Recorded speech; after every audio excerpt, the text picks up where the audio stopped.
நாளுக்குள்ளே நடத்தி கொண்டிருக்கிறதுக்காக நன்றி. உங்களுடைய கிருபைக்காக நாங்கள் நன்றி செலுத்துகிறோம். எல்லோரும் உற்சாகமாக கைகள் தட்டி இதோ இந்த புதிய நாளுக்குள் என்னை நடத்தும் தேவனை கிருபையால் என்னை நிரப்பும் என்ற இந்த பாடலை பாடி தேவனை மையப்படுத்துவோமாக. ஹல்லேலூயா.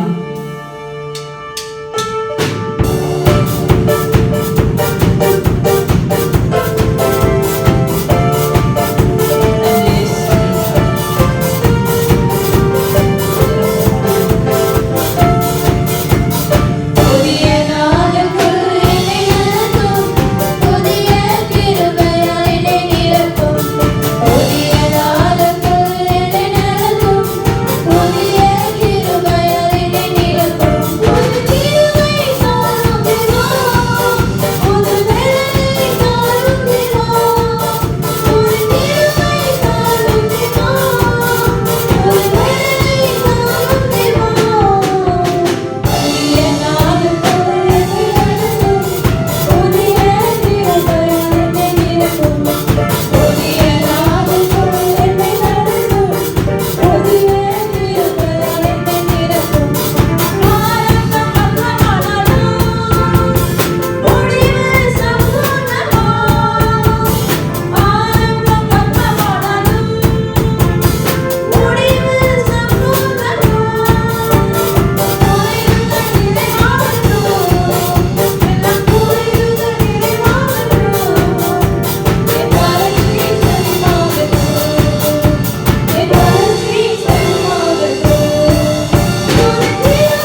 கிருபைக்காக நாங்கள் நன்றி செலுத்துகிறோம் ஆண்டவரே. நீரே எங்களை வழி நடத்தும் ஆசீர்வதியும் எல்லாம் துதிக்கான மகிமை உமக்கே நாங்கள் ஏறெடுக்கிறோம். இயேசு கிறிஸ்துவின் நாமத்தில் ஜெபிக்கிற எங்கள் நல்ல தகப்பனே, ஆமென்.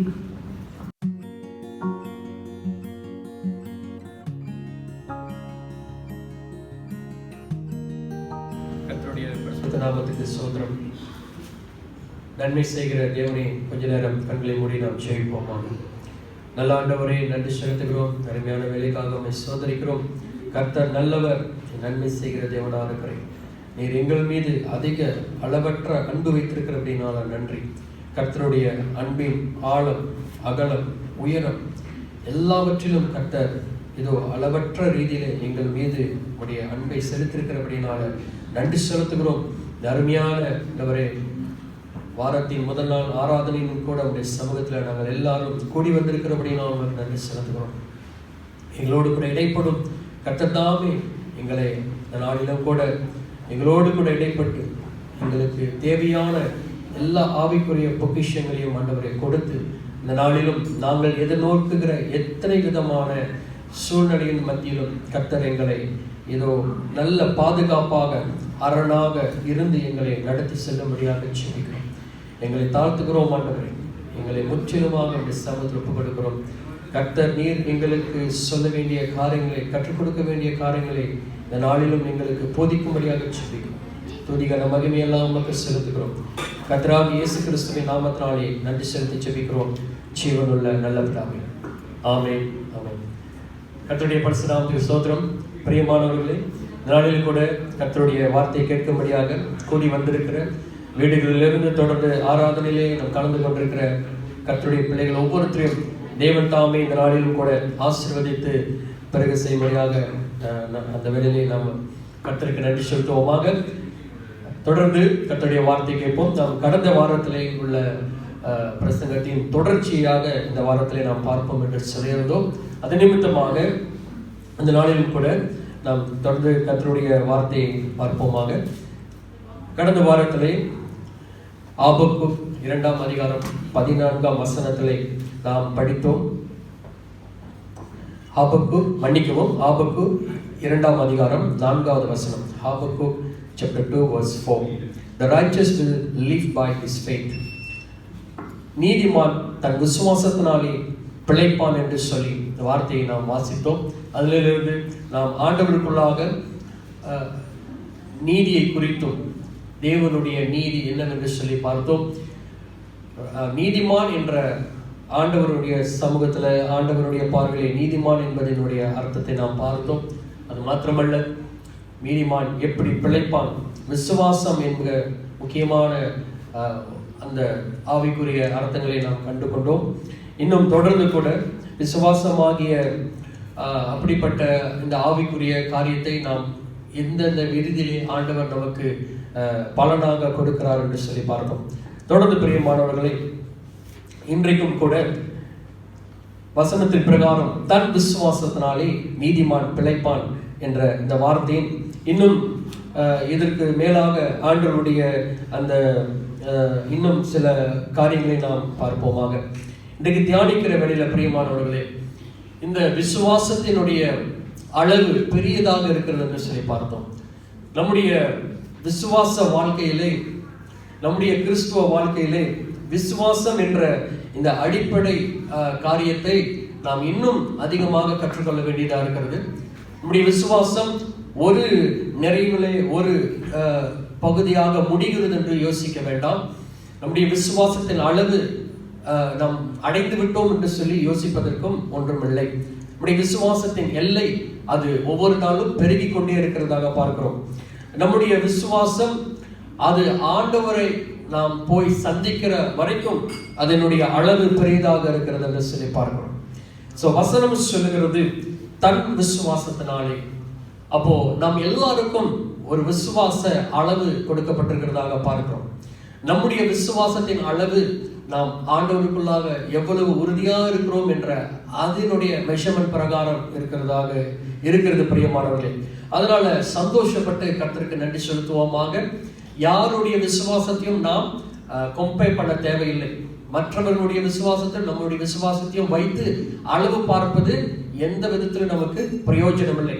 ஒவ்வொருத்தருடைய, சிறுவர்களாக இருந்தாலும் சரி, பெரியவர்களாக இருந்தாலும் சரி, ஊழியக்காரர்களாக இருந்தாலும், விசுவாசிகளாக யாராக இருந்தாலும் அவரவர்களுடைய விசுவாசத்துக்கு தக்கதாக ஆண்டவர் பலன் கொடுக்கிறார் என்று சொல்லி பார்க்கிறோம். ஸோ விசுவாசம், நம்முடைய விசுவாசம் பெரியதும் மற்றவர்களுடைய விசுவாசம் சிறியதும் என்று சொல்லி நாம் ஒருபோதும் நாம் பார்க்கவே கூடாது, அப்படி சொல்லவும் கூடாது. நம்முடைய விசுவாசம் ஆண்டவருக்கு முன்பதாக எப்படி இருக்கிறது என்று சொல்லி பார்க்கணும். அதனாலதான் நம்முடைய ஆண்டவர் சரியா நமக்கு எல்லாம் விளங்கிக் கொள்ளுகிற அளவுக்கு ஒரு ஓமையிலே அவர் சொன்னார், நம்முடைய விசுவாசம் கடுகு அளவு இருந்தால் போதும், இந்த மழையை பார்த்து பெயர்ந்து கடலில் விழுகு என்று சொன்னால் அது அப்படியே ஆகும் என்று சொன்னார். ஸோ இதுல இருந்து என்ன தெரிகிறது என்று சொன்னால், ஆண்டவருடைய பார்வையில நம்முடைய எல்லாருடைய விசுவாசமும் கடுகு அளவு தான். ஸோ நம்முடைய விசுவாசத்தினாலே ஆண்டவரிடத்தில் கேட்கிற எல்லா காரியங்களும் நாம் பெற்றுக்கொள்ளும் பொழுது அது ஆண்டவர் அந்த விசுவாச அளவின் பிரகாரம் நமக்கு பதில் கொடுக்கிறார். அப்ப நம்முடைய அளவு கடுகளவு போதும். ஸோ சிறிய விசுவாசம் ஆண்டவருக்கு போதுமானது. அந்த சிறிய விசுவாசத்திலே நாம் நிலைத்திருப்போம் என்று சொன்னால் அது நமக்கு மிகுந்த ஆசீர்வாதமாக இருக்கும். நேரத்தை நாம் கடத்தாதபடிக்கு இந்த விசுவாசத்தை குறித்ததான ஒரு வேதாகமத்திலே ஒரு பகுதியை இன்றைக்கு நாம் அதிலிருந்து நாம் தியானிப்போமாக. விசுவாசத்தினாலே நீதிமான் பிழைப்பான் என்ற அந்த விசுவாசத்தின் முக்கியமான ஆண்டவர் இயேசு கிறிஸ்துவின் அவருடைய வாழ்க்கையிலே அவர் நமக்கு கற்றுக் கொடுத்திருக்கிற அவருடைய வாழ்க்கையில் இருந்து படிக்க வேண்டிய இன்னும் சில முக்கியமான காரியத்தை இன்றைக்கு நாம் பார்ப்போமாக. லூக்கா எழுதின சுவிசேஷ புத்தகம் 8ஆம் அதிகாரம் 25வது வசனம். Luke chapter 8 verse 25. லூக்கா 8ஆம் அதிகாரம் வசனம் 25. அவர் அவர்களை நோக்கி, உங்கள் விசுவாசம் எங்கே என்றார். அவர்கள் பயந்து ஆச்சரியப்பட்டு, இவர் யாரோ காற்றுக்கும் ஜலத்துக்கும் கட்டளையிடுகிறார், அவைகளும் இவருக்கு கீழ்ப்படுகிறது என்று ஒருவரோடு ஒருவர் சொல்லிக் கொண்டார்கள். இந்த சம்பவம் நமக்கு நன்றாக தெரிந்த ஒரு சம்பவம். இங்கே ஆண்டவராக இயேசு கிறிஸ்துவும் சீஷர்களும் படகிலே அவர்கள் பிரயாணப்படும் பொழுது நடந்த சம்பவத்தை தான் இங்கே எழுதப்பட்டிருக்கிறது. இங்கே ஆண்டவர் முடிவிலே, இந்த சம்பவத்தின் முடிவிலே இயேசு சீஷர்களை பார்த்து, உங்கள் விசுவாசம் எங்கே என்றார். இந்த கேள்வி இன்றைக்கு நம்முடைய வாழ்க்கையிலே நாம் கேட்டுக்கொள்வோமாக. அதாவது நம்முடைய ஆண்டவர் நம்மிடத்தில் கேட்கிற ஒரு கேள்வியாக நம்ம வைத்துக் கொள்வோம். இன்றைக்கு நம்முடைய விசுவாசம் எங்கே என்ற இந்த கேள்வியின் தலைப்பு தான் இன்றைக்கு நம்ம பார்க்க போற இந்த பிரசங்கத்தின் தலைப்பு. Where is your faith? நம்முடைய விசுவாசம் எங்கே? இயேசு சீஷர்களை பார்த்து கேட்டார். அதே சீஷர்களாக இயேசுவை பின்தொடர்ந்து வருகிற சேனலாக இன்றைக்கு நாம் எல்லாரும் இருக்கிறோம். நம்மை பார்த்தும் ஆண்டவராக இயேசு கிறிஸ்து கேட்கிற இந்த கேள்வி, இதற்கு பதில் நாம் நம்முடைய வாழ்க்கையிலே கண்டுபிடிக்க வேண்டும். அதில் குறிப்பாக இந்த வருஷங்களிலே, இந்த வருஷத்தின் தொடக்கத்திலும் சரி, இந்த வருஷத்தின் முடிவிலும் சரி, இனி வரப்போகிற ஒவ்வொரு வருஷங்களிலும் பிரியமானவர்களே, இந்த கேள்விக்கு பதில் நம்முடைய வாழ்க்கையிலே நாம் கண்டுபிடிக்க வேண்டும். காரணம், ஆண்டவர் கேட்டிருக்கிற இந்த கேள்விக்கு அந்த தருணத்திலே, அந்த வேளையிலே சீஷர்கள் அதற்கு பதில் கொடுக்கவில்லை. இந்த வசனத்தை நாம் வாசிக்கும் பொழுது அவர் கேட்டார், ஆனால் அவர்கள் அதற்கு பதில் கொடுக்கல. ஆனால் அவர்கள் வேறு ஒரு காரியத்தை சொல்லி ஆண்டவரை குறித்து அவர்கள் ஆச்சரியப்பட்டதாக பார்க்கிறோம். ஆனால் இன்றைக்கு நாம் ஒவ்வொருத்தரும் இந்த பிரசங்கத்தின் முடிவிலே கர்த்தருடைய வார்த்தை கேட்டு இனி வருகிற ஒவ்வொரு நாளும் நம்முடைய வாழ்க்கையில இந்த கேள்விக்கு பதிலை நாம் கண்டுபிடிப்போமாக. அப்படி அந்த பதிலை கண்டுபிடித்து அதன் பிரகாரம் நம்முடைய வாழ்க்கையை நாம் கட்டி எழுப்பும் பொழுது பிரியமானவர்களை ஆண்டவர் நம்ம எல்லாரையும் ஆசீர்வதிப்பாராக. முதலாவதாக இந்த சம்பவம் ஆரம்பத்திலிருந்து நம்ம பார்ப்போமாக. ஏன் ஆண்டவர் இந்த கேள்வியை கேட்டார் என்று சொல்லி 22ஆம் வசனம் verse 22. பின்பு ஒரு நாள் அவர் தமது சீஷரோடு கூட படகில் ஏறி கடலின் அக்கறைக்கு போவோம் வாருங்கள் என்றார். அப்படியே புறப்பட்டு போனார்கள். இந்த சம்பவத்தை பார்க்கும் பொழுது பிரியமானவர்களை, இந்த பகுதியை வாசிக்கும் பொழுது இன்றைக்கு நம்முடைய வாழ்க்கை இதனோடு கூட ஒப்பிட்டு இதனாலே நமக்கு வருகிற அந்த ஆவிக்குரிய வெளிப்பாடை மாத்திரம் நாம் பார்ப்போமாக. இந்த சம்பவம் உண்மையாலுமே சீஷருடைய வாழ்க்கையிலும் ஆண்டவராகிய இயேசு கிறிஸ்துவனுடைய தன்னுடைய மாம்சத்துல வாழ்ந்த வாழ்க்கையில் நடந்த உண்மை சம்பவம். இந்த உண்மை சம்பவத்துல ஒரு நாள் ஒன் ஆஃப் த டேல ஆண்டவர் என்ன சொல்லுகிறார், சீஷர்களை பார்த்து கடலின் அக்கறைக்கு போவோம் வாருங்கள் என்று அவர்கள் எல்லாரும் புறப்பட்டு போனார்கள் என்று சொல்லி பார்க்கிறோம். இதனுடைய ஆவிக்குரிய வெளிப்பாடு எனக்கு நான் எந்த விதமான வெளிப்பாடை இந்த காரியத்திலிருந்து கற்றுக்கொண்டே இந்த காரியத்தை மாத்திரம் நான் ஷேர் பண்ணுகிறேன். அதன் பிரகாரம் நாம் எல்லாரும் நாம் இன்னும் அதிகமாக இந்த பகுதியை வாசிக்கும் பொழுது இன்னும் நமக்கு நிறைய வெளிப்பாடுகள் வரலாம். அந்த வெளிப்பாடுகள் எல்லாமே ஆண்டவருக்கு நன்றி செலுத்தி இந்த காரியத்தை நாம் தொடர்ந்து கவனிப்போமாக. நல்ல கவனமாக கேளுங்க. ஆண்டவர் சொல்கிறார், let's go to the other side of the lake. இந்த அக்கறைக்கு போவோம் வாருங்கள் என்று கூப்பிட்டார். இதனுடைய ஆவிக்குரிய வெளிப்பாடு என்னவென்று சொன்னால், அக்கறை என்று சொல்லும் பொழுது இந்த உலக வாழ்க்கையில் இருந்து அடுத்து வரப்போகிற நம்முடைய முடிவில்லாத வாழ்க்கையை குறிக்கிறதாக பார்க்கிறோம். It's the journey. காரணம், அவர்கள் அப்படியே புறப்பட்டு போனார்கள் என்று சொல்லி பார்க்கிறோம். ஸோ இக்கரையிலிருந்து அக்கறைக்கு, ஒரு சைட் ஆஃப் த சீலிருந்து another side of the seaக்கு அவர்கள் போகிற அந்த பிரயாணம், அந்த ஜேர்னி வந்து எதை குறிக்கிறது என்று சொன்னால் நம்முடைய கிறிஸ்துவ வாழ்க்கையை குறிக்கிறதாக பார்க்கிறோம். காரணம், இயேசுதான் அக்கறைக்கு போவோம் வாருங்கள் என்று கூப்பிட்டார். இயேசு தம்முடைய சுவிசேஷத்தை திறந்த ஜனங்களிடத்தில் சொல்லும் பொழுது, மனம் திரும்புங்கள், பரலோக ராஜ்யம் சமீபமா இருக்கன்னு அந்த கலிலேயா கடலோர பகுதியில் தான் ஆண்டவர் முதலாக சுவிசேஷத்தை சொன்னார் என்று சொல்லி பார்க்கிறோம். அப்போ இந்த இடத்துல இயேசு மனிதர்கள் அழித்துக் கொண்டிருக்கிற மனிதர்கள் பரலோகத்துக்கு போவதற்கு முடியாத ஒரு சூழ்நிலையிலே இயேசு தாமே மனுஷனாக இந்த பூமியிலே வந்து அந்த பரலோக வாழ்க்கையின் வாசலை திறந்து கொடுத்தவராக இருக்கிறார். அப்போ அவர் தான் முதலாக பாவங்களை மன்னிக்கிறதுக்கு மனுஷகுமாரனுக்கு அதிகாரம் உண்டு என்று சொல்லி இந்த பூமியிலே ரட்சிப்பின் திட்டத்தை கொண்டு வந்தார் என்று பார்க்கிறோம். அப்போ இயேசு அக்கறைக்கு போவார்கள் என்று கூப்பிடும் பொழுது எதை குறிக்கிறது என்று சொன்னால், நம்முடைய இந்த உலக வாழ்க்கையை முடித்து அடுத்த நம்முடைய முடிவில்லாத வாழ்க்கைக்கு கொண்டு போவதற்கு இயேசு எப்படி உலகத்துக்கு வந்தாரோ அதே போல இந்த இடத்துல நம்முடைய சீஷர்களை, யார் இந்த சீஷர்கள்? இயேசுவை நம்பி வந்தவர்கள், இயேசுவுக்காக எல்லாவற்றையும் விட்டு விட்டு வந்தவர்கள். இந்த சீஷர்கள் இன்றைக்கு நமக்கு உதாரணமாக இருக்கிறார்கள். திருச்சபைக்கு நாமும் கூட ஆண்டவராக இயேசு கிறிஸ்துவை சொந்த இரட்சகராக ஏற்றுக்கொண்டு அவருக்காக வாழ வேண்டும் என்று சொல்லி இந்த உலகத்தின் காரியத்தை விட்டு அவர் பின்னாக வந்திருக்கிற நாம் தான் அந்த சீஷர்களுக்கு அடையாளமாக இருக்கிறோம்.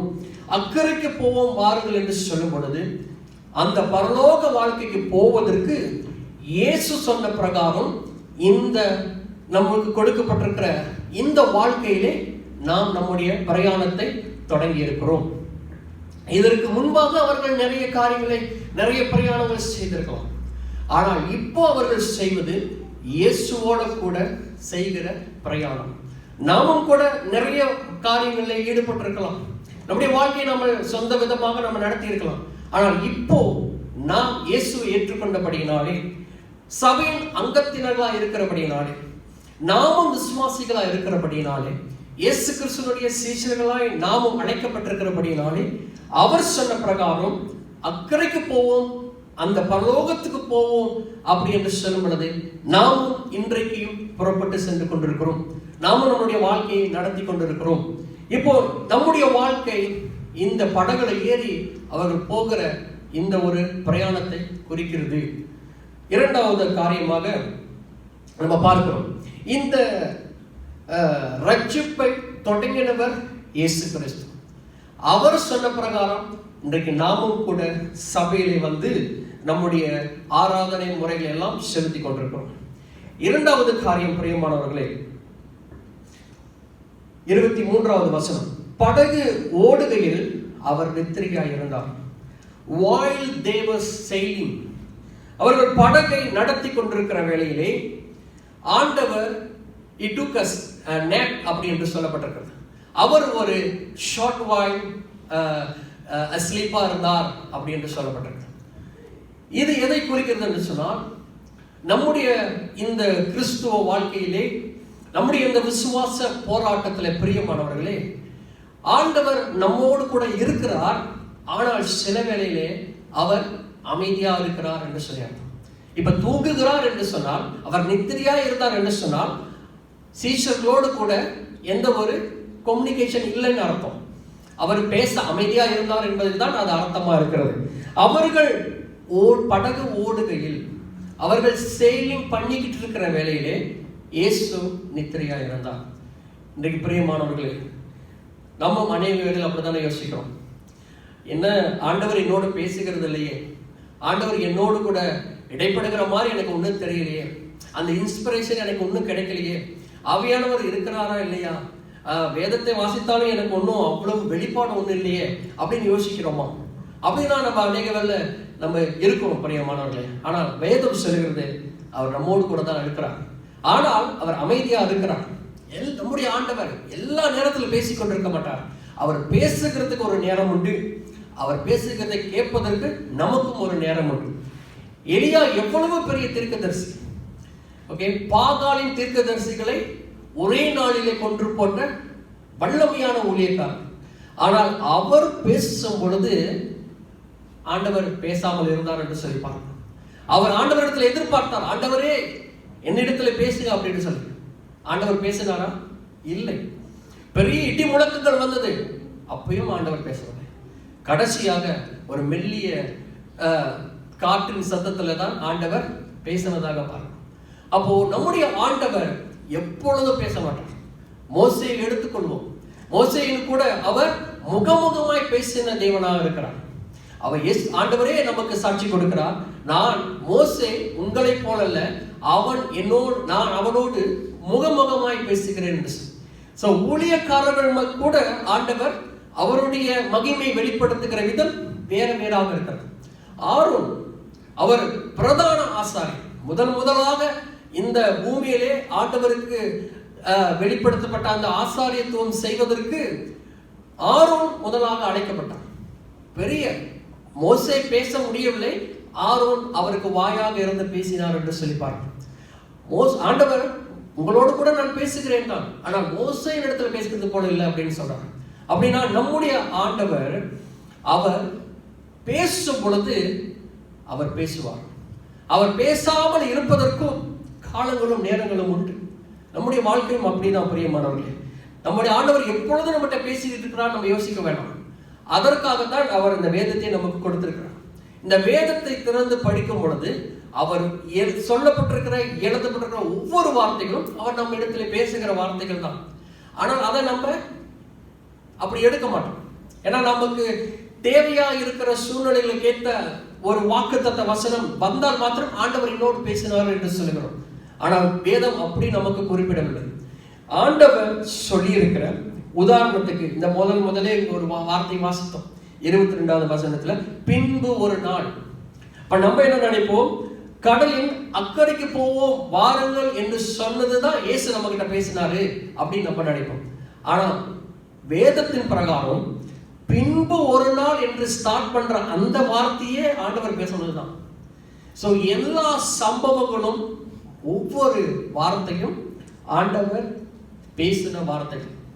அப்படி என்ற ஒரு வெளிப்பாடோடு கூட இந்த வேதத்தை நாம் பார்க்க வேண்டும். அப்ப இந்த இடத்துல இரண்டாவது காரியம், அவர்கள் படகிலே சென்று கொண்டிருக்கிற பொழுது, நம்முடைய வாழ்க்கையை நாம் நடத்தி கொண்டிருக்கிற வேளையிலே ஆண்டவர் அவர் அமைதியா இருக்கிற சூழ்நிலைகளும் உண்டு. அவர் தான் கூப்பிட்டார், வாங்க அந்த சைடுக்கு போவோம் அப்படின்னு. ஆனா அப்படி கூப்பிட்டவர் இப்போ அமைதியா நித்திரையா இருக்கிறார் என்று சொல்லி பார்க்கிறோம். சில வேளையில பிரியமானவர்களே, அப்படி அமைதியா இருக்கிற வேளையிலே நாம் மனம் தளர்ந்து போக வேண்டாம், நாம் சோர்ந்து போக வேண்டாம். காரணம், அதற்கு முன்பதாகவோ அதற்கு பின்பதாகவோ ஏதோ ஒரு சம்பவங்கள் நம்ம வாழ்க்கையில் வரப்போறது என்று அர்த்தம். சோ அதே போலதான் இங்கேயும் நடக்கிறது. மூன்றாவது காரியம் என்ன நடக்கிறது என்று சொன்னால், அப்பொழுது கடலிலே சுழல் காற்று உண்டானதால் அவர்கள் மோசமடையத்தக்க படகு ஜலத்தினால் நிறைந்தது அப்படின்னு சொல்லி பார்க்கிறோம். இப்போ நம்முடைய வாழ்க்கையில வருகிற whatever great troubles, whatever difficulties, எல்லா விதமான பிரச்சனைகளும் இப்போ நம்முடைய வாழ்க்கையில வரும். அநேக வேளை நம்ம என்ன யோசிக்கிறோம், இயேசு நம்மோடு கூட இருந்து நமக்கும் அவருக்கும் நல்ல உறவு இருக்கும் பொழுது நாம் ஆண்டவருக்கு கீழ்ப்படிந்து நடக்கிற வேளையிலே நாம் நினைக்கிறோம் நமக்கு எந்த ப்ராப்ளம் இருக்காதுன்னு. ஆனால் இங்க வசனம் சொல்லுகிறது, அவர்கள் இயேசுவோட கூட தான் பிரயாணம் பண்ணுகிறார்கள். இயேசு அவர்களோடு கூட தான் இருக்கிறார். இயேசு அமைதியா இருக்கிறார். ஆனால் இப்போ பிரச்சனை வருகிறது, கடல் கொந்தளிக்கிறது, காற்று பலமாய் வீசுகிறது. அவர்கள் இப்போ என்ன வேதம் என்ன சொல்லுகிறது சொன்னால், மோசமடையத்தக்கதாய் படகு தண்ணீரினால் நிரம்பி போகிறது என்று சொல்லி. இப்ப நம்முடைய படகு என்று சொல்லுகிறவர்களே, அது நம்முடைய வாழ்க்கையை குறிக்கிறது. திரளான தண்ணீர்கள் படகுக்குள்ளே வருகிறது என்று சொன்னால், வெளியில் இருக்கிற பிரச்சனைகள் நம்முடைய வாழ்க்கையிலே வருகிறதை குறிக்கிறது. இங்கே அவர்கள் மோசமடையத்தக்க, அதாவது அழிந்து போகத்தக்க, இனி வாழ்க்கை நாம் மீண்டு போக முடியாத அளவுக்கு ஒரு சூழ்நிலை வரும். ஸோ இன்றைக்கு அப்படிப்பட்ட சூழ்நிலையில் நாம் இருக்கிறோமா? இல்லை இந்த வருடங்களை குறித்து நாம் அப்படி யோசிக்கிறோமா? பிரியமானவர்களே, ஆண்டவர் 2000 ஆண்டுகளுக்கு முன்பாக சொன்ன அதே காரியத்தை தான் இப்பயும் மறுபடியும் நம்ம பார்க்கிறோம், நம்ம சொல்லுகிறோம், நம்ம கேட்கிறோம். இங்கே ஆண்டவர் சொல்லுகிறார், அவர்கள் எல்லாரும் கடலிலே பிரயாணம் பண்ணுகையில் அங்கே கடல் காற்று வந்தது, கடல் தண்ணீர் கொந்தளித்தது. இப்போ பிரச்சனை வந்தது. எந்த அளவுக்கு பிரச்சனை என்று சொன்னால், அவர்கள் மடிந்து போகிற அளவுக்கு, அவர்கள் இறந்து போகிற அளவுக்கு பிரச்சனைகள், அதாவது வெளியில் இருக்கிற தண்ணீர் அவர்களுடைய படகுக்குள்ளாக வருகிறது என்று சொல்லி பார்க்கிறோம். அப்போ வெளியில் இருக்கிற பிரச்சனைகள் இப்போ நம்முடைய வாழ்க்கையில வருகிறதாக இருக்கிறது. ஆண்டவர் கூட தான் இருக்கிறார், ஆண்டவர் நம்மோடு கூட இருக்கிறார். படகு ரொம்ப பெருசு இல்லை, சின்னதுதான். இயேசு அங்க இருக்கிறார்ன்றதை எல்லாரும் பார்க்க முடியும், உணர முடியும், தொட முடியும். இன்றைக்கு நம்முடைய சூழ்நிலையும் அப்படிதான் பிரியமானவர்களே. Problems and difficulties, the same moment can come to us. ஒரே வேளையிலே எல்லா ப்ராப்ளமும், எல்லா பிரச்சனைகளும் நமக்கு வந்து நேரிடும். அப்படி வரும் வேளையிலே நம்முடைய மனநிலைமை எப்படி இருக்கிறது, நம்ம எப்படி யோசிக்கிறோம், அடுத்து நம்ம சொல்வதெல்லாம் என்ன? அதே வார்த்தைகளை தான் இங்க சீஷர்களும் சொல்லுகிறார்கள். ஆனால் அவர்களுடைய சிச்சுவேஷன் என்ன? அழிந்து போகிறதான சிச்சுவேஷன். அவர்கள் அடுத்து தப்புவதற்கு எந்த ஒரு வாய்ப்பும் இல்லாத ஒரு சூழ்நிலை. அதனால பிரியமானவர்களே, இன்றைக்கு எதை குறித்தும் நாம் யோசித்துக் கொண்டிருக்கிறோமா?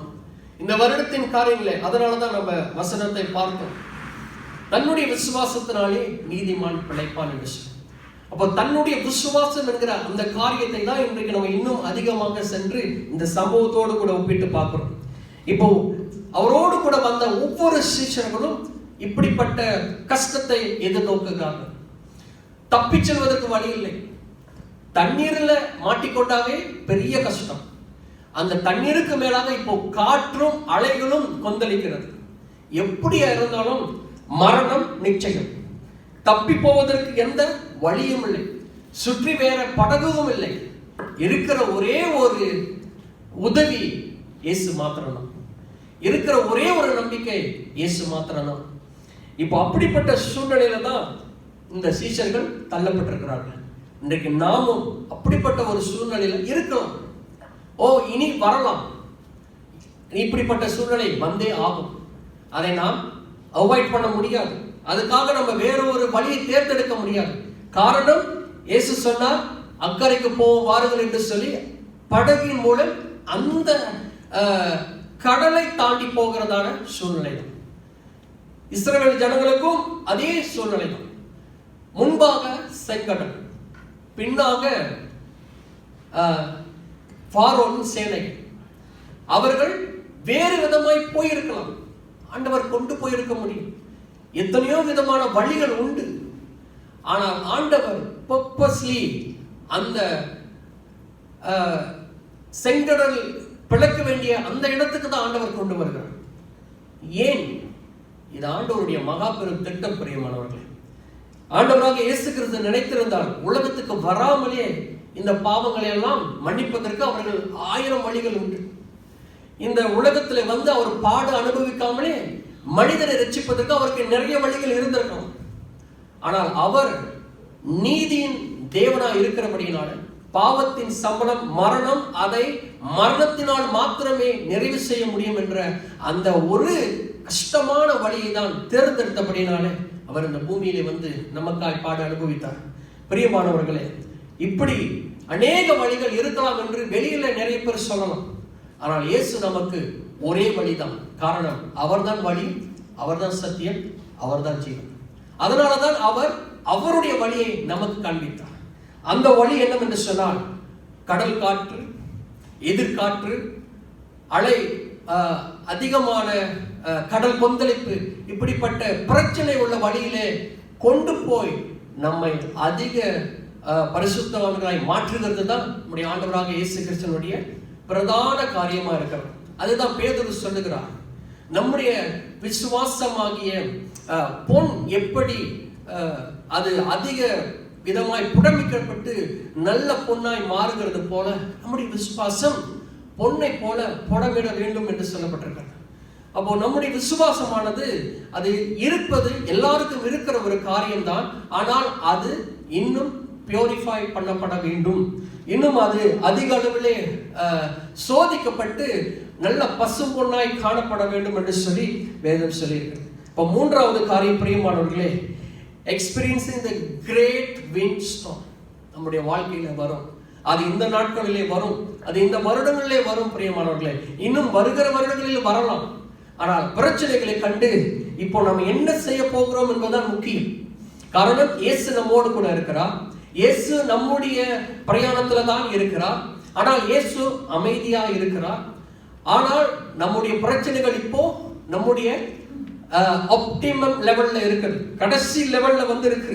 நம்முடைய இனி அடுத்த மரணம் தான் என்ற ஒரு சூழ்நிலை. எப்பொழுதுமே ஆண்டவர் நமக்கு பதில் கொடுக்க வேண்டும் என்று சொன்னா, நம்முடைய பிரச்சனைகள் முத்தி அந்த பீக் லெவலுக்கு போகணும். அப்பொழுதுதான் ஆண்டவருடைய வல்லமை வெளிப்படுத்துவதற்கு அது வேதி. இல்லைன்னா ஆண்டவருடைய வல்லமை வெளிப்படுத்துவதற்கு வேதி இல்லை. அதுதான் நம்ம யோசிக்கணும். ஸோ இங்கே சீஷர்கள் இப்போ என்ன செய்கிறார்கள்? நான்காவது காரியம், அவர்கள் என்ன சொல்றாங்கன்னாக்கா, they were filling with water and were in jeopardy. இப்போ அவர்கள் என்ன சொல்கிறார்கள் என்று சொன்னால், ஐயரே ஐயரே மடிந்து போகிறோம் என்று அவரை எழுப்பினார்கள். இதைத்தான் நம்ம எப்பொழுதும் செய்யற ஒரு காரியம். இது நமக்கு நன்றாக தெரிந்த காரியம். என்னவென்று சொன்னால், நம்முடைய பிரச்சனை மத்தியிலே கடைசியா ஆண்டவரே ஆண்டவரே எங்களை காப்பாத்துங்க, எங்களுக்கு உதவி செய்யுங்க, நீங்க தான் எங்களுக்கு எல்லாம் அப்படின்னு சொல்லி மனம் திரும்பி ஆண்டவர்கிட்ட வந்து நம்ம வேண்டுகிறோமே ஜெபம். இதுதான் ஜெபத்தை குறிக்கிறது. இப்போ நம்முடைய ஜெபம் கண்டிப்பாக ஆண்டவருடைய சமூகத்துல போவதற்கு இந்த சம்பவம் ஒரு முக்கியமா ஒரு உதாரணமா இருக்கிறது. காரணம், அவர் என்ன சொல்கிறார்? அவர் எழுந்து, இப்ப நித்திரையிலிருந்து எழுந்து அவர் அற்புதம் செய்ய ஆரம்பிக்கிறார். பாருங்க, நான்காவது காரியம், அவர்களுடைய பிரச்சனை அதிக அளவுல முத்தி இனி நாங்கள் மடிய போகிறோம் அப்படி என்று சொல்லுகிற வார்த்தை அளவுக்கு அந்த பிரச்சனைகள் பெருசா இருக்கிறது.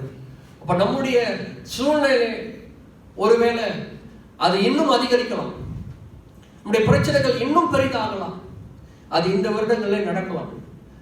ஆண்டவராக இயேசு கிறிஸ்துவிடம் நம்ம அதிக நேரம் ஜெபம் பண்ணிக்கலாம். இவர்களும் ஆண்டவரிடத்துல எழுப்பி சொல்லுகிற அப்படிப்பட்ட ஒரு ஒரு ஒரு தீவிரமான ஜெபக்கூறு காரியங்களே நம்மளும் ஈடுபட்டிருக்கலாம். ஆனால் அப்படி ஈடுபடும் பொழுது பிரச்சனைகள் இன்னும் பெரிதாகி தப்பி போவதற்கு வழியே இல்லை என்ற சூழ்நிலை வர நேர்ந்திடும். அப்படிப்பட்ட காரியத்தை தான் இங்கே நம்ம பார்க்கிறோம். முதலாவது அவர் பிரச்சனையை பார்க்கிறார்கள். ஆனால் இப்போ பிரச்சனையிலே அவர்கள் மூழ்கி இப்போ மடிந்து போகிறோம் என்ற கடைசி வார்த்தையும் சொல்லுகிறார்கள்.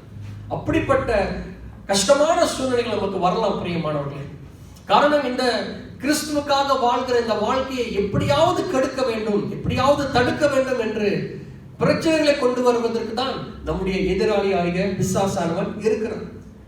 நம்முடைய தேவனுக்கு பிரியம் எதிராக இருக்கிறவர்கள் செய்கிற காரியம் நம்முடைய வாழ்க்கையில இந்த சூழ்நிலைகள் மத்தியில் பிரியமானவர்களே, நாம் என்ன செய்கிறோம்? நம்ம எல்லாம் நல்லா ஜெபம் பண்ணுகிறோம், ஆண்டவரிடத்திலே எல்லா முறைகளையும் செய்கிறோம். காரணம், வேதம் அப்படிதான் சொல்லுகிறது, நீங்கள் ஒன்றுக்கும் கவலைப்படாமல் எல்லாவற்றையும் குறித்து ஒன்று விண்ணப்பத்தோடு கூட சோத்திர பலியினாலே பரலோகத்திற்கு பிதாவுக்கு தெரியப்படுத்துகிறேன். ஆண்டவருடைய வசனத்து பிரகாரம் நாம் செய்கிறோம். அதையே தான் சீஷர்களும் செய்கிறார்கள். அவர்கள் இப்போ பேசவில்லை, ஆண்டவரை துரிதமாய் எழுப்புகிறார்கள் என்று சொல்லி பார்க்கிறோம். தட்டி எழுப்புறார்கள். அந்த அளவுக்கு அவருடைய ஜெபம் இன்னும் பெரிதாகிறது. நாமும் அப்படிதான் பிரியமானவர்களே. ஆண்டவர் நமக்கு கடைசி அவருடைய உத்தரவு வர்ற வரைக்கும் நம்ம விடாமல் ஜெபித்து தான் ஆக வேண்டும். இது நமக்கு நல்ல ஒரு உதாரணமாக இருக்கிறது. 5வது காரியமாக பார்க்கிறோம், அவரை எழுப்பினார்கள். அது மாத்திரமல்ல, இப்போ ஆண்டவர் எழுந்து காற்றை அதட்டி ஜலத்தின் கொந்தளிப்பை நிறுத்துகிறார் என்று சொல்லி பார்க்கிறோம். அதட்டுகிறார், நிறுத்துகிறார். தேவனிடத்தில் பதில் வருகிறது என்று சொல்லி பார்க்கிறோம். நம்முடைய விடாமல் ஜெபிக்கிற ஜெபத்துக்கு கர்த்தர் கண்டிப்பாய் இறுதியில் பதில் கொடுக்கிறார். இந்த வசனத்தின் பிரகாரம் நமக்கு உறுதியாய் தெரியும், ஆண்டவர் நிச்சயம் நம்மை சந்திப்பார். ஆண்டவர் நிச்சயம் நம்மிடத்திலே பேசுவார். அவரை அமைதியாகவே இருக்க மாட்டார். அவர் கண்டிப்பாய் இன்னும் நாம் ஓடுவதற்கான பலத்தையும் சத்துவத்தையும் கொடுக்கிற தேவனா இருக்கிறார். எலியா பயந்து சோர்ந்து தேவனே என்னுடைய பிராணனை எடுத்துக்கொள்ளும் என்று சொல்லி ஜெபித்தார். ஆனா ஆண்டவர் அப்படி செய்தாரா? ஆண்டவர் அப்படி விட்டாரா? இல்லை. ஏன்னா ஆண்டவருக்கு தெரியும், நம்முடைய மாம்சத்திலே, நம்முடைய பிரச்சனை மத்தியிலே, நம்முடைய பலவீனத்தின் மத்தியிலே நம்ம என்ன ஆண்டவரிடத்துல நெகட்டிவாக தான் பேசுவோம், நெகட்டிவாக தான் சொல்லுவோம். நம்மளோட அவிசுவாசம் நமக்கு வரும். ஆண்டவருக்கு நன்றாய் தெரியும். அதனால அவர் நம்முடைய மேக்சிமம் அந்த பிரச்சனை டெஸ்ட்ல நம்மை அழித்து போடாதபடிக்கு அவர் என்ன செய்வார்? பதில் கொடுக்குவார். கண்டிப்பாய் கொடுப்பார் பிரியமானவர்களே. அது இந்த வருடங்களே நம்ம எக்ஸ்பீரியன்ஸ் பண்ணத்தான் போகிறோம். இனி வருகிற வருஷங்களில் நம்ம அதை பார்க்கத்தான் போகிறோம். இதற்கு முன்பாகவும் ஆண்டவர் எவ்வளவோ ஜெபங்களுக்கு பதில் கொடுத்திருக்கிறார். இப்பயும் அதை கொடுக்கத்தான் போகிறார். இனியும் அவர் கொடுப்பார். அதில் எந்த ஒரு மாற்றமும் இல்லை, எந்த ஒரு சந்தேகமும் இல்லை. ஆனால் இவர்கள் இந்த 8ஆம் அதிகாரத்துக்கு வருவதற்கு முன்பதாக நம்ம நிறைய ஆண்டவர் செய்கிற அற்புதங்களை பார்த்த சீஷர்கள், எத்தனையோ விதமான அற்புதம் இங்கே நடந்திருக்கிறது. இதையெல்லாம் பார்த்த பிறகுதான் பிரியமானவர்களே அவர்கள் இந்த இடத்துல வந்திருக்கிறார்கள். ஆனால் அற்புதம் அடையாளங்களை பார்த்த இவர்கள் நாயின் ஊர் வாலிபனை, பாடையில வந்த வாலிபனை உயிரோடு எழுப்பினார் என்று இந்த 6ஆம் 7ஆம் அதிகாரத்தில் நம்ம வாசிக்கிறோம். மரித்து போனவனை உயிரோடு எழுப்பினார். எவ்வளவு பெரிய அற்புதம் ஆண்டவர் செய்தார். கண்ணால கண்டார்கள். ஆனால் இந்த இடத்துல அவர்கள் ஒரு முடிவுக்கு வருகிறார்கள், நாம் கண்டிப்பாய் காப்பாற்றப்பட மாட்டோம், நம்மளை காப்பாற்றுறதுக்கு இயேசுவால முடியாதுன்னு ஒரு முடிவு வந்துட்டாங்க. அதனாலதான் அவர்கள் நாங்கள் மடிந்து போகிறோம் என்று சொல்கிறார்கள். ஆனால் ஆண்டவர் விட்டாரா? வெள்ளன். அவர் உடனே அவர் என்ன செய்கிறார்? அற்புதம் அடையாளங்களை செய்கிறார். இன்றைக்கு நம்முடைய வாழ்க்கையில பிரியமானவர்களே, நம்முடைய ஜெபங்களை ஆண்டவர் கேட்டு ஏற்ற வேளையிலே நமக்கு கண்டிப்பாய் நன்மை செய்வார். அதில் எந்த ஒரு சந்தேகமும் நமக்கு வர வேண்டாம். ஏற்ற வேலை, அந்த ஏற்ற வேலைக்காக காத்திருக்கிறது தான் விசுவாசத்தின் ஒரு அடையாளம். விசுவாசத்தில் இருக்கிறவர்களுக்கு ஒரு பெரிய ஒரு பங்கு. அதை தான் கடந்த வாரத்தில் பார்த்தோம். அந்த விசுவாசத்திலே நம்ம அதை பெற்றுக்கொள்கிற வரைக்கும் பொறுமையா இருக்க வேண்டியது விசுவாசத்தினுடைய ஒரு பெரிய தன்மையாக இருக்கிறது. இப்போ கடைசியாக இந்த இடத்துல ஆண்டவர் அவர்களுக்கு அற்புதம் செய்து அவர்கள் ஜீவனை காப்பாற்றுகிறார். அவர்கள் எல்லாரும் காப்பாற்றப்படுகிறார்கள். இப்போ என்னுடைய கேள்வி என்னவென்று சொன்னால், காப்பாற்றின பிறகு, அதாவது ஆண்டவரை தேடி எழுப்பி தொந்தரவு பண்ணி அவரிடத்திலிருந்து நன்மையை பெற்றுக்கொண்ட பிற்பாடு ஆண்டவரும் அவர்களுடைய ஆபத்தை தடுத்து நிறுத்தி அங்கு ஒரு பெரிய விடுதலை கொடுத்தார். அவர்கள் எல்லாரும் உயிரோடு காக்கப்பட்டார்கள். ஒருவரும் சேதம் அடையவில்லை. எல்லாரும் காக்கப்பட்டார்கள். பெற்றுக்கொண்ட இந்த நன்மையை ஆண்டவர் இப்ப என்ன சொல்லியிருக்கோம்? யோசிக்கிறோமா? எல்லாரும் கொஞ்சம் யோசிப்போம். ஆண்டவர் இப்ப என்ன கேட்டிருக்கணும் அவங்க கிட்ட? அவர்கள் அவரை விடாமல் தொந்தரவு செய்து தப்பித்துக் கொண்டார்களே, அற்புதம் செய்கிறவர்கள் காற்றையும் கடலையும் அமைதலாகிற வரைக்கும் இப்ப அவர்கள் பார்த்திருக்கிறார்கள். ஆனா அவர்களை பார்த்து ஆண்டவர் உங்கள் விசுவாசம் எங்கே என்று கேட்கிறார். இந்த கேள்விக்கும் அந்த நடந்த சம்பவத்துக்கும் ஏதாவது ஒரு சம்பந்தம் இருக்குதா? அதுதான் பிரியமானவர்களே, இன்றைக்கு ஆண்டவர் நம்ம இடத்திலும் கேட்கிறது. எவ்வளவு ஜெபத்துக்கு ஆண்டவர் நம்ம இடத்துல பதில் நாம் பெற்றுக்கொண்டிருக்கிறோம், எவ்வளவு காரியங்களை நாம் ஜெபித்திருக்கிறோம், எவ்வளவோ நன்மைகளை பெற்றுக்கொண்ட நாம் ஆண்டவர் எவ்வளவு நல்லவர் என்று சொல்லி எல்லாரும் நம்ம இப்ப சொல்ல முடியும், எல்லாரும் சாட்சி கொடுக்க முடியும். அவரை இன்னும் நம்ம அதிகமாய் போற்றிக்கொண்டுதான் இருக்கிறோம். இங்கே சீஷர்களும் அப்படிதான், அவர்கள் பிரமித்து எல்லாம் இருந்தார்கள். ஆனால் ஆண்டவர் அவர்களை பார்த்து விசுவாசம் இல்லை என்று சொல்றார். உங்கள் விசுவாசம் எங்கே அப்படி என்று கேட்கிறார். இது எப்படி இருக்குது என்று சொன்னா, அவர்களுடைய தேவனை அறிதல் அந்த நிலைமையில எந்த அளவுக்கு இருக்குது என்று சொல்லி ஆண்டவர் இந்த இடத்துல குறிப்பிடுகிறதாக பார்க்கிறோம். அவர்களை நோக்கி உங்கள் விசுவாசம் எங்கே? அப்போனா பிரியமானவர்களே, விசுவாசம் என்றால் இதற்கு மேலாக இருக்கிற ஒரு காரியமா இருக்கிறது. அவர்கள் ஆண்டவரை கண்டிப்பாய் கூப்பிட்டால் நன்மை கிடைக்கும் என்று சொல்லி தெரிந்திருக்கு. ஆனால் அவர்கள் பாய்த்த சில வார்த்தைகள் சரியில்லாமல் இருக்கிறது. அவருடைய ஆண்டவர் மேல் வைத்த அந்த எண்ணங்கள் சில வேளையிலே சரியில்லை என்று சொல்லி பார்க்கணும். குறிப்பாக அவர்கள் என்ன யூஸ் பண்ணாங்கன்னா, we will perish அப்படின்னு சொல்லியிருக்கிறாங்க. we are perishing அப்படின்னு சொல்லியிருக்காங்க. நாங்க செத்து கொண்டிருக்கிறோம், மடிந்து போயிட்டோம் அப்படின்னு சொல்றாங்க. அப்படின்னா கைவிட்டுட்டார்னு சொல்றாங்க. அதுதான் அந்த இடத்துல அவர்கள் பாய்த்த ஒரு ராங் ஸ்டேட்மெண்டாக இருக்கிறது. அதனால தான் ஆண்டவர் அவர்களை அந்த வேளையில கண்டிக்கல. அதாவது அவர்கள் எழுப்பின உடனே அவர் கேட்டிருக்கலாம், விசுவாசம் இல்லையா அப்படின்னு கேட்டிருக்கலாம். ஏன் எல்லாம் முடிஞ்ச பிறகு கேட்கணும்? எல்லாம் முடிந்த பிறகு அவர்களை பார்த்து கேட்கும் பொழுது நமக்கு என்ன புரிகிறது சொன்னால், இன்றைக்கு நாமும் ஜெபிக்கும் பொழுது ஆண்டவரிடத்துல கேட்கிற காத்திருக்கிற எல்லா காரியங்களுக்கும் ஆண்டவர் நமக்கு பதில் கொடுக்கிறார், நமக்கு நன்மை செய்கிறார். பிரியமானவர்களே, அதனால நம்ம விசுவாசத்துல தேறிட்டோம் என்ற அர்த்தம் இல்லை. நாம் ஆண்டவரிடத்துல நன்மை பெற்றுக்கொண்டபடினால, ஆண்டவர் நம்மை நேசிக்கிறபடினால நாம் இன்னும் ஆண்டவருக்குள்ளே சரியா இருக்கிறோம் என்ற எண்ணம் அல்ல. இந்த சீஷர்கள் நம்மிடத்திலும் சீஷர்களை போல நாமும் கூட இன்னும் வளர வேண்டிய காரியங்கள் உண்டு என்று சொல்லி பார்க்கிறோம். எவ்வளவுதான் ஆண்டவருடைய நன்மை நம் வாழ்க்கையை ருசித்தாலும் போதாது பிரியமானவர்களே, இன்னும் வளர வேண்டிய அநேக காரியங்கள் உண்டு என்று சொல்லி பார்க்கிறோம். இங்க ஆண்டவர் கேட்டதுக்கு அவர்கள் பதிலும் சொல்லவில்லை என்று சொல்லி பார்க்கிறோம். அவங்க என்ன சொல்றார்கள்? அவர்கள் இமேஜ் அவனாங்க, அவ்வளவுதான். யார் இவரோ இன்னும் அவர்களுக்கு புரியவில்லை. எல்லாம் இவர்கள் கீழ்படுகிறதே அப்படின்னு சொல்றாங்க. ஆனா அவர் கேட்ட கேள்விக்கு பதில் சொல்லல. இதில் நமக்கு என்ன புரிகிறது என்று சொன்னால், ஆண்டவர் நம்மிடத்துல எதிர்பார்க்கிற விசுவாசம் ஆகியது நமக்கு பதில் கொடுக்கிறபடினால, நாம் இன்னும் ஆண்டவருக்குள்ளாக பின்வாங்கி போகாதபடினால நாம் ஆண்டவர் சரியா இருக்கிறோம் என்ற அர்த்தம் அல்ல. இன்னும் எவ்வளவோ காரியங்கள்ல மாற வேண்டியதாக இருக்கிறது. இந்த இடத்துல பார்க்கிறோம், அவர் விசுவாசம் என்று சொல்லுகிற வேளையிலே அது ஆண்டவர் மேல் வைக்கிற நம்பிக்கை என்ற ஒரு அர்த்தம் மாத்திரமல்ல. நம்ம என்ன யோசிக்கிறோம்? நான் ஆண்டவரை நம்புறேன், தேவன் மீது என்னுடைய நம்பிக்கை இருக்கிறது, அதனால் விசுவாசம் அப்படின்னு நினைக்கிறோம். அங்கதான் நம்ம தவறு பண்றோம் பிரியமானவர்களே.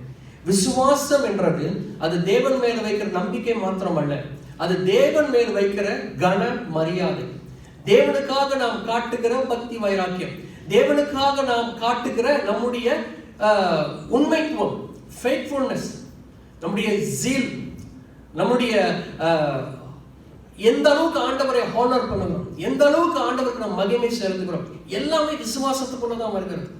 ஏன்னா ஒருத்தரை பார்த்து கேட்பாங்க, அவருக்கு நான் ஒரு வேலைக்காரன் எஜமானனுக்கு எப்படி விசுவாசமா இருக்கிறேன் அப்படின்னு சொன்னால், அவன் அவருக்கு உண்மையா இருக்கிறான், அவர் மீது மரியாதையா இருக்கிறான், அவர் மீது கனமா இருக்கிறான், அவர் சொல்லுவதற்கு கீழ்ப்படுகிறான். இது எல்லாமே விசுவாசத்துக்குள்ளதான் வருகிறது. அப்பொழுதுதான் அவங்க சொல்லுவாங்க. இப்போ ஒரு நாய் ஒரு வீட்டிலே வளர்க்கும் பொழுது இந்த நாய் நன்றி உள்ளது அப்படின்னு சொல்லுவது போல நாய் ரொம்ப விசுவாசம் உள்ளதுன்னு சொல்றோம். அப்போ நன்றி உள்ளது கூட விசுவாசத்துல தான் வருகிறது. அப்ப நாம் அவர்களுக்கு எவ்வளவாய் அந்த அந்த அந்த அந்த மிருகம் வந்துட்டு அந்த எஜமானை எப்படி நேசிக்கிறது, அன்பு செலுத்தது, அதை எப்படி கண்டுபிடிப்பு, எப்படி சொல்லுவோம்? அது அவ்வளவு விசுவாசமா இருக்குன்னு சொல்லுவோம். அப்போ நம்முடைய ஆண்டவர் மேல நம்ம வைக்கிற அந்த அன்பு கூட விசுவாசத்துல தான் அடங்குது. அப்புறம் நம்ம விசுவாசம் என்று சொன்னால் ஆண்டவரை நம்புகிறது மாத்திரமல்ல, அவர் மேல் வைக்கிற கன மரியாதை, பக்தி, அவர் மேல் வைக்கிற அந்த நம்பிக்கை, அவர் மேல் வைக்கிற உண்மைத்துவம், அவரை உண்மையாய் ஆராதிப்பது, அவரை உண்மையாய் தேடுவது, ஏதோ தேவைக்காக தேடுகிறது இல்லை, அவர் தேவனா இருக்கிறபடினாலே அவரை தேடுகிறது. நன்மை கிடைத்தாலும் கிடைக்காவிட்டாலும் ஆண்டவரை தேடுகிற ஒரு காரியம், ஆண்டவரை எப்பொழுதும் எதற்காக விட்டுக் கொடுக்காத ஒரு காரியம், அவரை எப்பொழுதும் நேசிக்கிற ஒரு இருதயமா இருக்க வேண்டியது. இப்படி பிரியமானவர்களே, கிறிஸ்டியன் லைஃப்ல வருகிற எல்லா நன்மையான இந்த ஆவிக்குரிய என்ன சொல்வது, ஆவிக்குரிய காரியங்கள் எல்லாம் விசுவாசத்துல அடங்குகிறதாக பார்க்கிறோம். சோ இன்றைக்கு நம்ம செக் பண்ணுவோம், ஆண்டவர் உங்கள் விசுவாசம் எங்கே என்று கேட்கிறார். வேர் இஸ் யுவர் ஃபேத் அப்படின்னா அந்த விசுவாசத்தை வேற எங்கேயோ நம்ம வைத்திருக்கிறோம்னு அர்த்தம். அதனாலதான் எங்க வச்சிருக்கீங்கன்னு ஆண்டவர் கேட்கிறார். ஆண்டவர் மேல நம்பிக்கை மாத்திரம் இல்ல, ஆண்டவர் மேல நாம் வைக்கிற எல்லா அந்த நேசம், பாசம், அன்பு, இந்த கிறிஸ்துவ வாழ்க்கையை நாம் உண்மையாய் நடத்துகிற, கீழ்ப்படுகிற எல்லா காரியமும் இந்த விசுவாசத்துல அடங்கி இருக்கிறது. அப்போ உங்கள் விசுவாசம் எங்கே என்று சொன்னால் ஆண்டவர் மேல இல்லை என்ற அர்த்தம். ஆண்டவர் மேல வைக்காமல் வேற எங்கேயோ வச்சிருக்கணும் அர்த்தம். அப்ப இன்றைக்கு நம்மளுடைய வாழ்க்கையில நம்ம செக் பண்ணணும். ஆண்டவருக்கு மரியாதை கொடுக்கிறோம், கனத்தை கொடுக்கிறோம், ஓகே. இன்னும் வேற என்ன செய்யல, எதெல்லாம் நம்ம செய்யாம இருக்கிறோமோ அது எல்லாமே விசுவாசத்தை வேற இடத்துல வைப்பதுக்கு தான் அர்த்தம். சில வேளையில நம்ம வேலை மேல வைத்திருப்போம், சில வேளையில முதலாளிகள் மேல வைத்திருப்போம், நம்மளுடைய நண்பர்கள் மேல வைத்திருப்போம், நம்முடைய தாய் தகவல் மேல வைத்திருப்போம். இப்படி எல்லா ரீதியிலும் நாம் பிரிச்சு பிரிச்சு வச்சுட்டோம். ஆண்டவர் சொல்றா, விசுவாசம் எங்கே, எல்லாம் என் மேல இருக்கிறதா இல்லையா அப்படின்னு சொல்லுகிறது. விசுவாசம் என்று சொல்லும் பொழுது நாம் வேதத்திலிருந்து பார்க்கிறோம், அது ஒரு ஆவிக்குரிய கனி. கலாத்தியர் 5ஆம் அதிகாரத்தில் நம்ம வாசிக்கிறோம், விசுவாசம் என்கிறது அது ஆண்டவர் மேல வைக்கிற நம்பிக்கை மாத்திரமல்ல, அது ஒரு ஆவியின் கனி.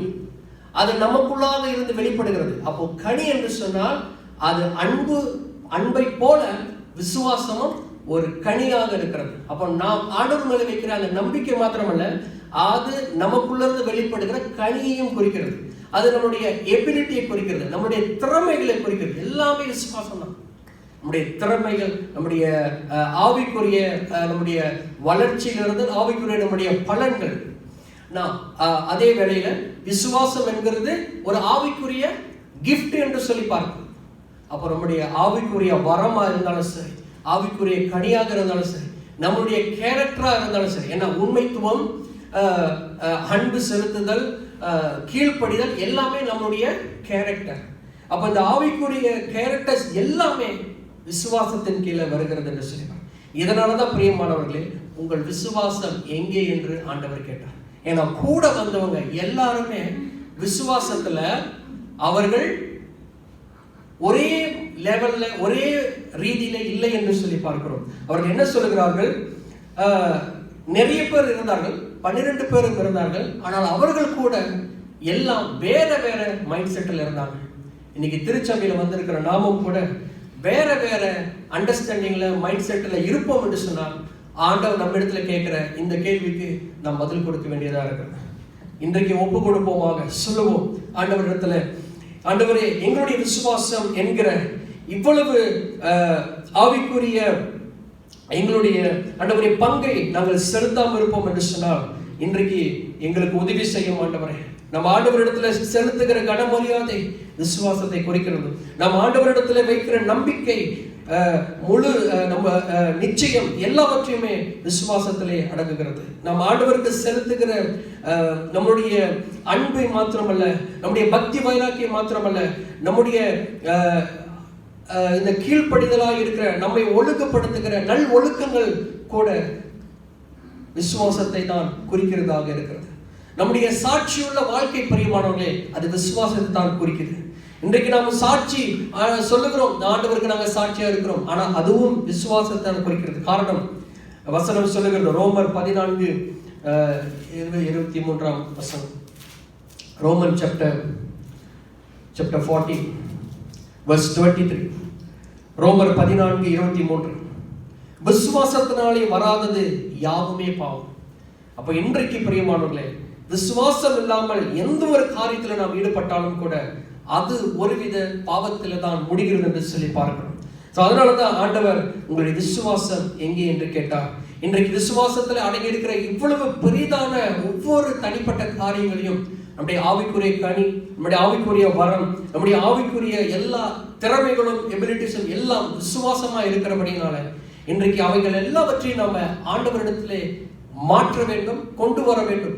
இன்றைக்கு அதுக்காக நம்ம ஒப்பு கொடுப்போமாக. அப்பொழுது ஆண்டவர் சொல்கிறார், விசுவாசத்தினாலே நீதிமான் பிழைப்பான்.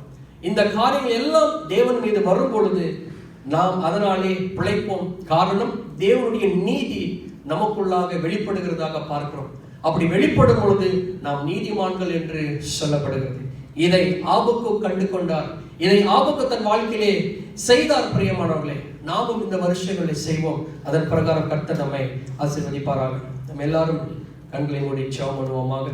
இன்றைக்கு நாம் பார்த்திருக்கிற இந்த ஒரு வேதத்திலிருந்து பார்த்த இந்த ஒரு பகுதி, நமக்கு தெரிந்த ஒரு பகுதி, அக்கறைக்கு போவோம் வாருங்கள் என்று கூப்பிட்ட இயேசு கிறிஸ்துவனுடைய அந்த கிறிஸ்துவ அழைப்பின் நிமித்தம் நம்ம எல்லாரும் இன்றைக்கு ஒரு விதமான பிரயாணத்தில் நம்ம எல்லாரும் வந்திருக்கிறோம். இந்த பிரயாணத்தில் அநேக எதிர்ப்புகள், பாடுகள், துன்பங்கள், துயரங்கள் வந்தாலும் பிரியமானவர்களே, இயேசு நம்மோடு கூட இருக்கிறார். இயேசு நம்மோடு கூட அவரும் நம்முடைய பிரயாணத்தில், நம்முடைய வாழ்க்கையிலே அவரும் இருக்கிறார் என்று சொல்வதை மறந்து போக வேண்டாம். நம்முடைய ஜெபங்களை கேட்டு ஆண்டவர் நமக்கு நம்முடைய துன்பங்களிலே நமக்கு பதில் கொடுக்கிறார், உதவி செய்கிறார், அற்புதம் செய்கிறார். ஆனால் அவரிடத்திலே நம்முடைய விசுவாசம் எப்படி இருக்கிறது? அவர் சொன்ன பிரகாரம் உங்கள் விசுவாசம் எங்கே என்று சொல்லும் பொழுது நம்முடைய பக்தி வைராக்கியம், நம் ஆண்டவர் மேல் வைத்திருக்கிற அந்த அன்பு, ஆண்டவர் மேல் வைத்திருக்கிற அந்த கன மரியாதை நாம் இன்னும் யாரிடத்துல வைத்திருக்கிறோம்? நாம் வேறு இடத்துல வைத்திருக்கிறோமா, அல்லது தொடர்ந்து இன்னும் ஆண்டவரிடத்துல வைத்திருக்கிறோமா, அல்லது அடிக்கடி நாம் மாற்றி மாற்றி வேற வேற இடத்துல வைக்கிறோமா? செக் பண்ணுவோமாக.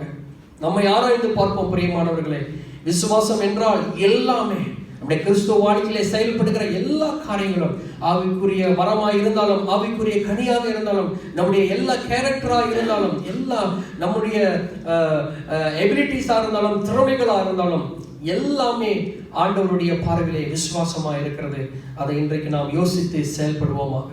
எங்களை நேசிக்கிற நல்ல ஆண்டவரே, இந்த நாளில் கூட ஆண்டவரே, அக்கறைக்கு போவோம் வாருங்கள் என்று கூப்பிட்டு நம்முடைய சத்தத்தை கேட்ட நாங்கள் அதிலே நிலைத்திருக்கவும், அதிலே உறுதியாக இருக்கவும், அதில் நாங்கள் பிடித்து கொண்டிருக்கவும் உதவி செய்வீராக. காரணம், தன் விசுவாசத்தினாலே நீதிமான் பிழைப்பான் என்று சொல்லி நம்முடைய வசனத்து பிரகாரம் இதோ நாங்கள் ஜெபிக்கிறோம். ஆண்டவரே, எங்களை நீதிமான்களாய் மாற்றி இருக்கிறதுக்காக நன்றி. எங்களை விசுவாசம் உள்ளவர்களாய் மாற்றி இருக்கிறதுக்காக நன்றி. ஆண்டவரே, விசுவாசத்தை எப்படி நாங்கள் உன் மீது தொடர்ந்து வைக்க வேண்டும் என்ற காரியத்தையும் தொடர்ந்து எங்களுக்கு உதவி செய்யும்படியாக ஜெபிக்கிறோம். எங்களை ஒவ்வொருத்தரும் பலப்படுத்தும், ஸ்திரப்படுத்தும். எல்லா விதமான சூழ்நிலைகள் மத்தியிலும் ஆண்டவரே, நாங்கள் உயர் ஸ்தலங்களிலே நடக்குவதற்கு எங்கள் கால்களை மான்கால்களை போல ஆக்கி ஆண்டவரே, எங்களை உயர் ஸ்தலங்களில் நடக்க செய்யும்படியாக ஜெபிக்கிறோம். காரணம், நீரே எங்களுடைய அரணாக பெலனாக இருக்கிறேன். அதற்காக நன்றி சொல்கிறோம். இந்த வருடம் இந்த மாதத்தை நாங்கள் முடிக்கிறோம். இதோ புதிய மாதத்துக்குள்ளாய் நாங்கள் போகும் பொழுது ஆண்டவரே, நம்முடைய சமூகத்தில் எங்கள் எல்லாரையும் ஒப்புக் கொடுக்கிறோம். திருச்சபை ஜனங்களை ஒப்புக் கொடுக்கிறோம். குடும்பம் எல்லாரையும் ஒப்புக் கொடுக்கிறோம். கேட்கிற ஒவ்வொரு பிள்ளைகளை நம்முடைய சமூகத்திலே நினைவு கூறும்படியாக நாங்கள் ஜெபிக்கிறோம். எல்லா துதிகன மகிமை செலுத்துகிறோம். கர்த்தராகிய இயேசு கிறிஸ்து நாமத்தினாலே நன்றி செலுத்தி ஜெபிக்கிறோம். ஜீவனுள்ள நல்ல பிதாவே, ஆமென். எல்லாரும் சேர்ந்து தேவனுடைய ஆசீர்வாதத்தை பெற்றுக்கொள்வோமாக. நம்முடைய கர்த்தராகிய இயேசு கிறிஸ்துவினுடைய கிருபையும், பிதாவாகிய தேவனுடைய அன்பும், பரிசுத்த ஆவியானவருடைய அன்யோன்ய ஐக்கியமும் நம் அனைவரோடும் தங்கி நிலைத்திருப்பதாக. என் ஆத்துமாவே கர்த்தரை ஸ்தோத்திரி, என் முழு உடமையோட பரிசுத்த நாமத்தை ஸ்தோத்திரி. என் ஆத்துமாவே கர்த்தரை ஸ்தோத்திரி, கர்த்தர் செய்த சகல உபகாரங்களையும் மறவாதே. ஆமென், ஆமென். Thank you. God bless you all. தொடர்ந்து எல்லா அனௌன்ஸ்மெண்ட்டும் நம்முடைய குரூப்பிலே சொல்லப்படும். நாம் அதன் பிரகாரம் நாம் செயல்படுவோமாக. கர்த்தர் உங்கள் எல்லாரையும் ஆசீர்வதிப்பாராக. ஆமென்.